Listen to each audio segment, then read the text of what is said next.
Hello, good afternoon or good evening, wherever you are or whenever you're watching this. I'm uh, I'm just checking that everything is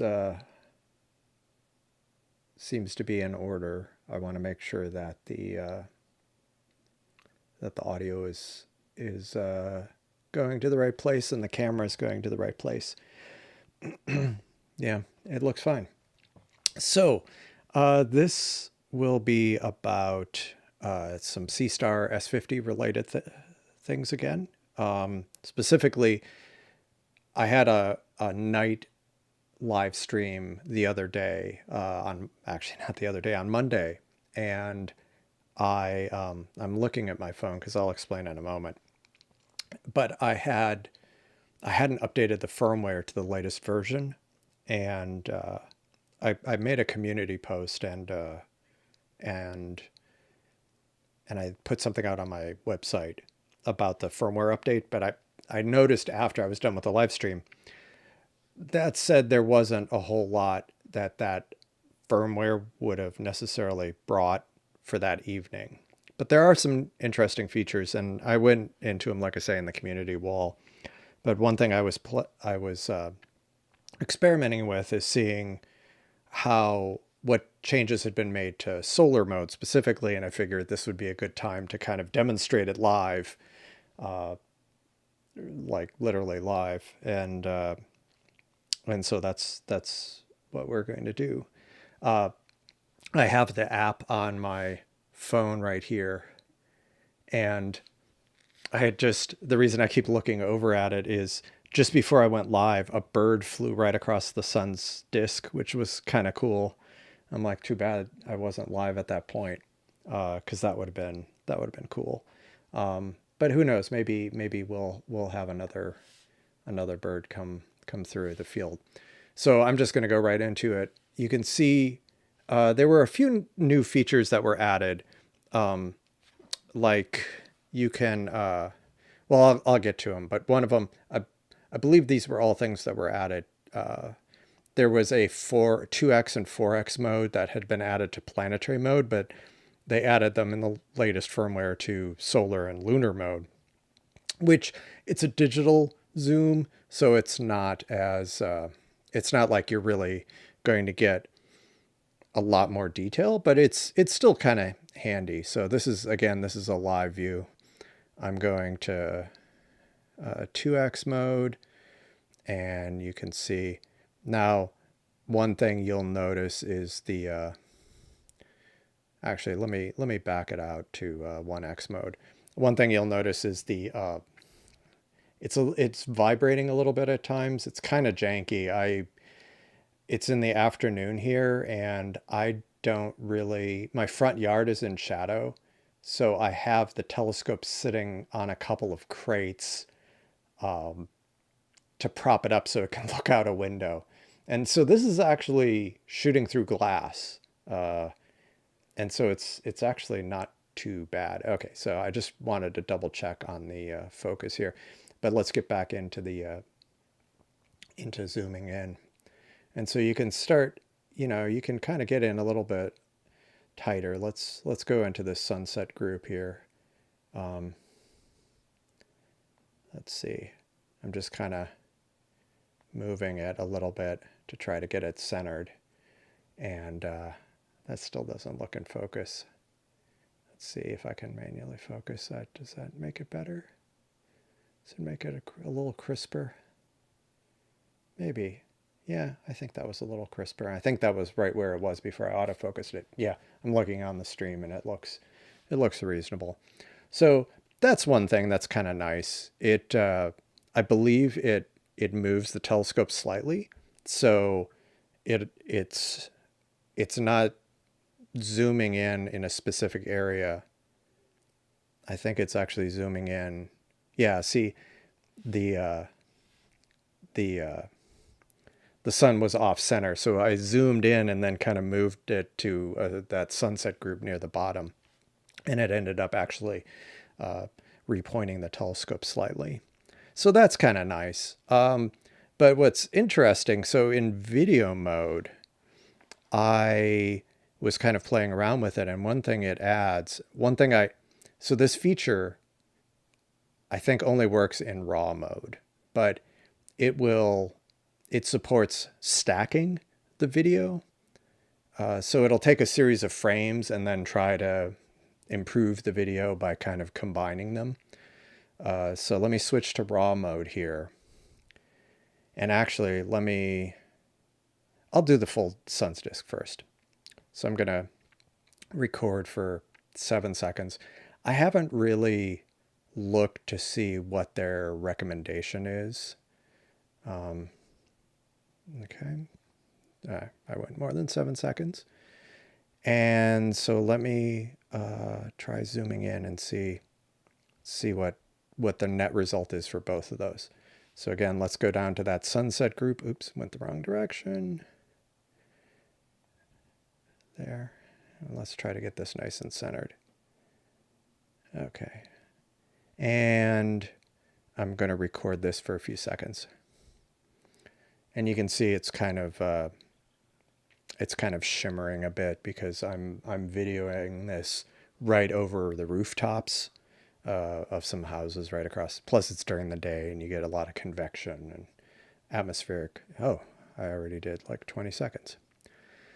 So let's see what this does. So again, both of those were videos shot in raw mode. And so you go back, and this My Album feature was added recently, or as part of the new firmware. And so let me see. So these were some photos at the top. You can see these photos were taken earlier. So let me go look at the Seestar, and you can see these top two right here were the videos I just shot. So let's go to this this view here of the full disk, and if you see up in the upper right, it says video stack. So I can play the video and it's fine. But what's interesting is if I go and I click or tap video stack, let me try it again. Ensure Seestar is powered properly, total stack time. So it's taking, I believe the raw video is about 10, 12 frames per second. I haven't looked at it that carefully. I mean, it's a lot bigger of a file than normal video. I'm guessing it's probably like a series of TIFF files or something like that, or FIT files. And so it's not the full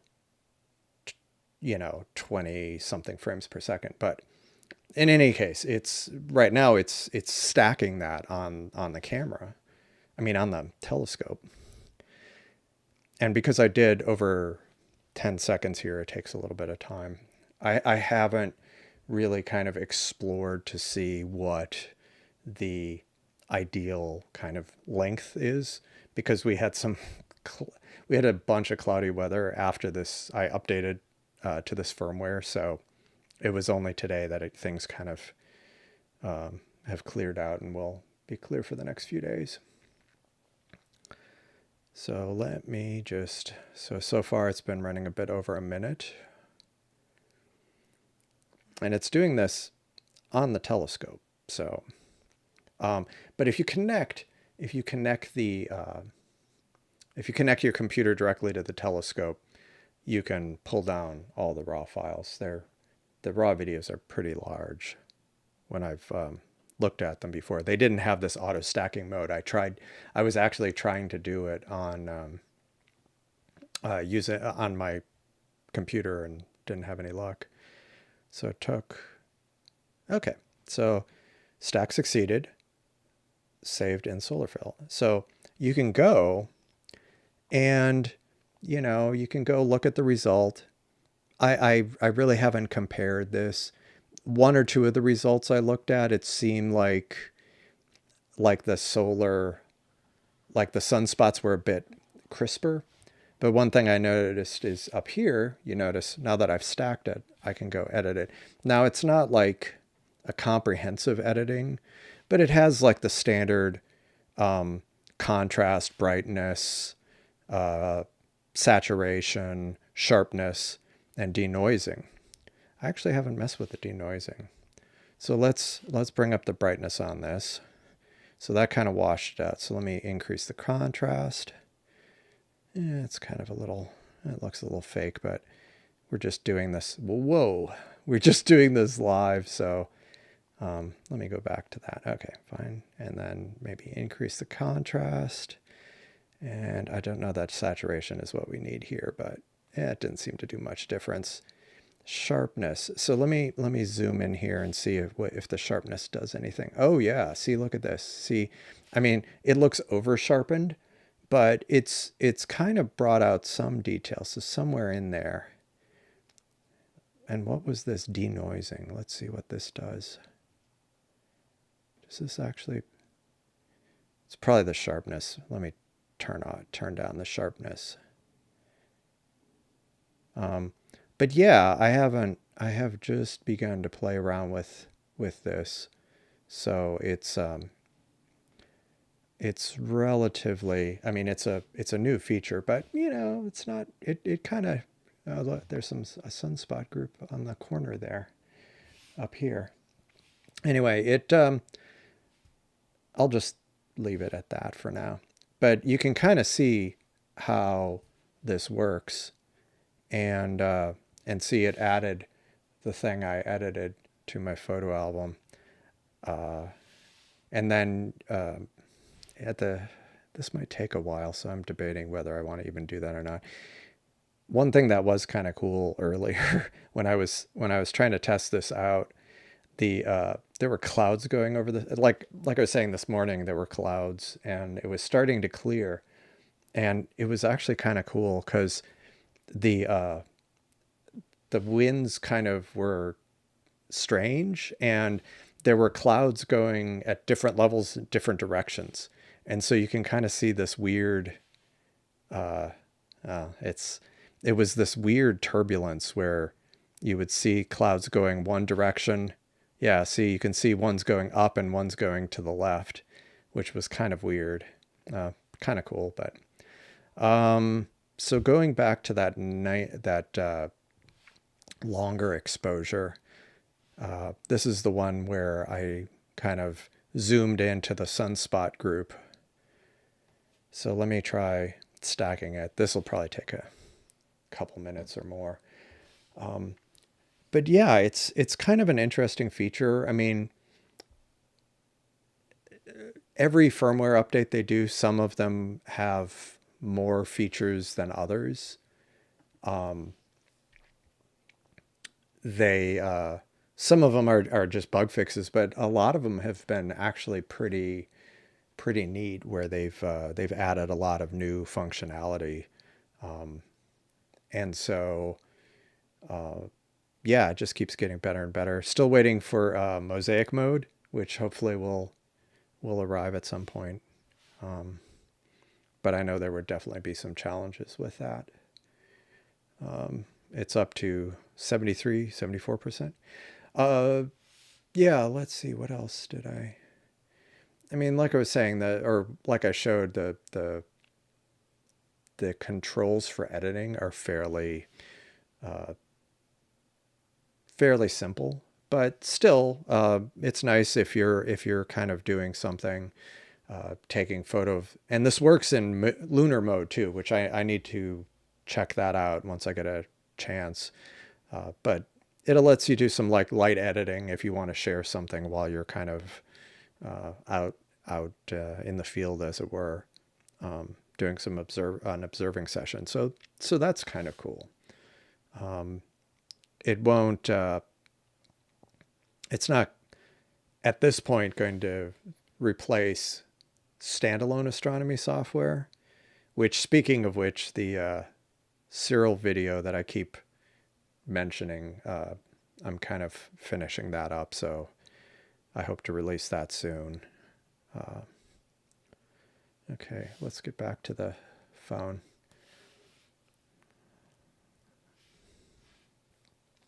So 2 minutes, it's almost done. So we'll see what this is. So this was a 4x zoom, into the sun, and go to check. So just over 2 minutes. This is one thing I had noticed before. So with the full disk image, it's not, it's already pretty bright, but this is very dark. So let's go, let me try that. Okay, edit. And so right off the bat, we should, whoa.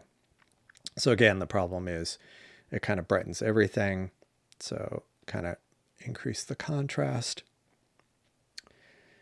I mean, it's not, whoa, false color. It looks like false color. So maybe if I decrease the brightness, oh, that's interesting. It seems really kind of, I mean, you can see I'm like barely moving the contrast, or the brightness, I mean, and it's really changing it a lot. So let me try doing 42 on the brightness, and then maybe decrease. No, I'll have to keep the contrast up pretty high. And then you can, I don't want to touch the saturation, maybe sharpen it a little bit. Yeah. And there's definitely some artifacts here around the edge. It is kind of bringing out more detail in the sunspot group. But again, this is a digital zoom, so it's not, I'm going to leave it at that. I can go back in and reprocess this. But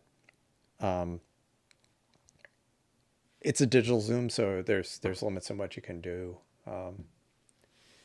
And yeah, so that is the new solar functionality. Let me go back in. Let's see if the sun's still in the frame. Oh, great, great, great. Let me lock it in and get it to center it. So that is the kind of the new functionality. And I as far as I know, the lunar mode has the same additional functionality. Before I go to kind of the second item, a couple of other things I wanted to mention. We're almost down to 2 months before the solar eclipse, so I'm just putting it out there as a reminder. If you're watching this video in early February, it's we're down to 2 months to the total solar eclipse. And I also, on that topic, I created a mailing list. The link's in the description, just to send out reminders and maybe information about the eclipse. I'm not, it's going to be just astronomy oriented, and I'm not, it'll probably be sporadically to begin with. But so the other item that I wanted to mention or bring up was kind of something I had known about. I had started looking into it a few weeks ago, but I kind of had gotten distracted by a number of, by some other things, and then had totally forgotten about it until just the other day. But I've seen other people doing this, and this is how I've typically showed my telescope on stream or other ways. I have it connected with a cable to my computer, and then I'm just kind of using it as screen mirroring, and that's how I brought in image this kind of feed, and that is fine. But so the Seestar app, it's available for Android as far as I know. I believe so, yeah, because I've seen people using it. It's for iPhone and iPad. Well, I have a fairly, within the last couple of years, Apple laptop, which if you might be kind of, if you have one, you might see where I'm going with this. So I had this idea that I'm like, so the Seestar, or not the Seestar, the new Apple laptops, or the newer ones that run the Apple Silicon processors, it's the same processor that they use on the iPhone, or the same type of processor. It's an ARM-based architecture. And so starting when they came out with the M1 Apple Silicon laptops, it allowed you to run iPad and iPhone and iPad apps. And I had tested it, but I hadn't gotten it to work. So I wasn't sure if it did or not. So I went ahead and let's see if it actually works. Yeah, so this is actually, I can't, this is actually not a screen share. This is actually the iPad app, which you can see right here in the App Store. It has Mac apps and iPhone and iPad apps. And so I downloaded and, you know, downloaded the iPad app, and it works. Oh, look at that. Look at that. What was that? What? I'll have to look at that. I'll have to look at that. Something just went across the disk of the sun. Was that a bird or a plane? It's a bird. It's a plane.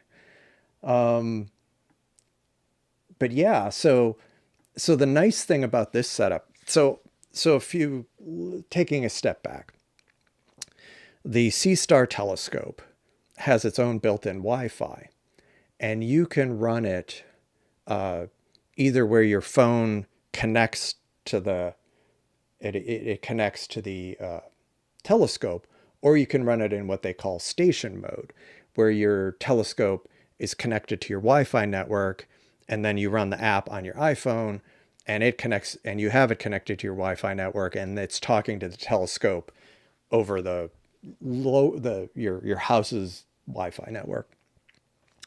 And so what I'm doing here is I actually have the telescope in station mode, and I have my laptop on the same Wi-Fi, and I'm running the iPad app, and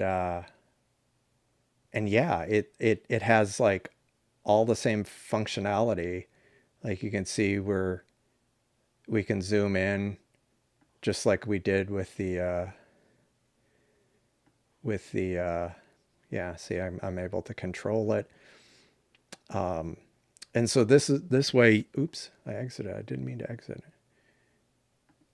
So what you're getting here is you're able to, if you have a need to like share what you're doing on the telescope, you can just run the iPad app. If you have an Apple laptop, a newer Apple laptop from the last couple of years, or like a Mac Mini, and then you run the iPad app, and now the one thing I noticed is it didn't want to connect, the iPad app didn't want to connect to the telescope.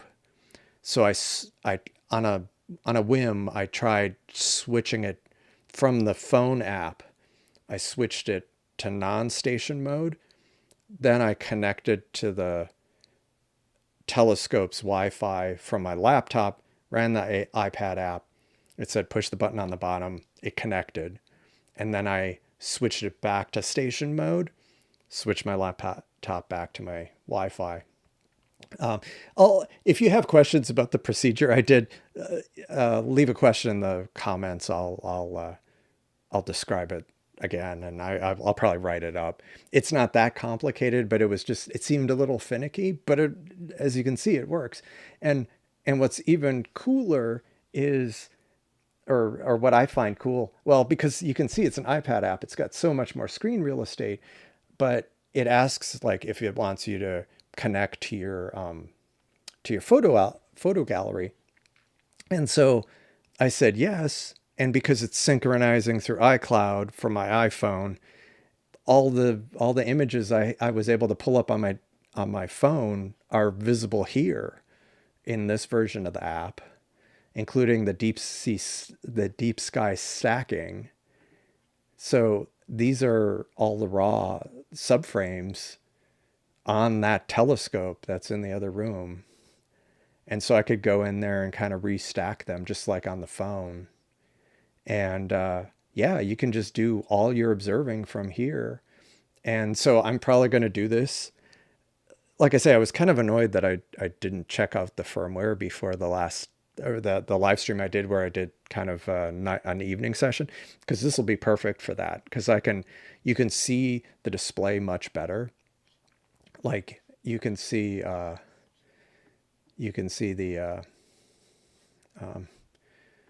kind of, like I can go look for, you know, M42, 42, and see it'll, I mean, it's nice because it's much bigger on the much bigger for me, and also much bigger for people who are watching.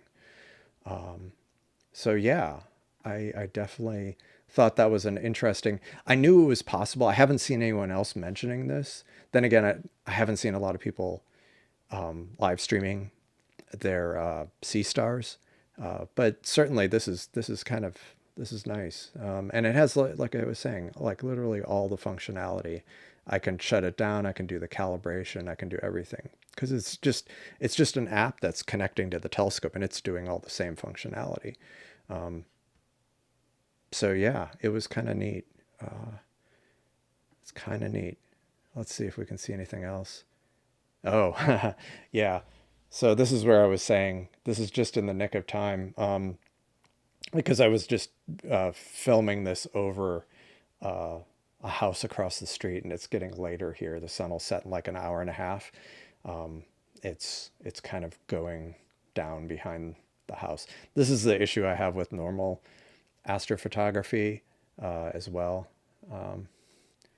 is that, you know, it's a built up area, and I don't have problems with trees, but I have problems with buildings.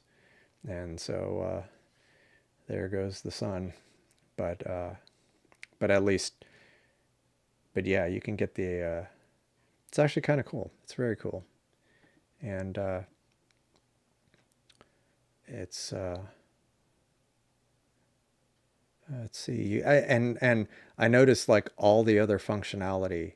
So not just the Sky Atlas, but the community page, which they have like this social kind of thing in the Seestar app. And I can go like this because I'm logged in. And is that, yeah, this is the Pac-Man Nebula. But yeah, so you can go in there. You can see if you have a Seestar. I have an account here with the same name, Erewhon. There's my face. And you can see, I haven't posted anything in a few weeks, I think. But it's fully functional, which I thought was pretty awesome. And I am definitely going to be using that a lot going forward.